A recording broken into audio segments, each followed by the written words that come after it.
Hey everyone, welcome back to J&J Do Dev. I'm Gene3X and today I'll be explaining the brownout concept in software engineering.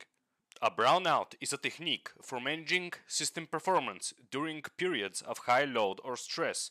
A software brownout is a partial reduction in service quality or functionality to prevent a complete system failure. It is an automatic way to turn off part of your services in favor of allowing the system as a whole to continue operating when there's a lot of traffic or other reason for high load on the system. By high load, we mean something that is nearly hitting the limit of whatever hardware we are using to host our applications, such as RAM or CPU limit. It can often be used as a part of a bigger systematic approach to overload, where we brown out some part of the system while waiting for other automatic methods to launch more capacity. Another benefit we gain from brownout is the ability to keep our application responsive. Often, when a system becomes overloaded, instead of completely crashing, it slows down. Having a very slow system, such as one for a website, can be a big turn-off for potential visitors.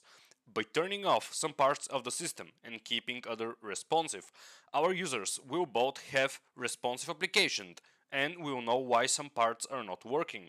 Let's use a simple website as an example.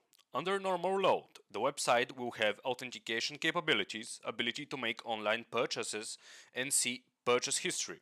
If the application were to be put under high load, like receiving much more than the expected traffic, such as on Black Friday, we could have a system which shuts off part of the website to allow for other more important parts to continue operating. Here we disable the purchase history, allowing for the other parts of the application to continue working. This has been an explanation of the brownout concept in programming. If you enjoyed our video, make sure to subscribe to our channel and leave a like for more similar content. We hope that you have a great day.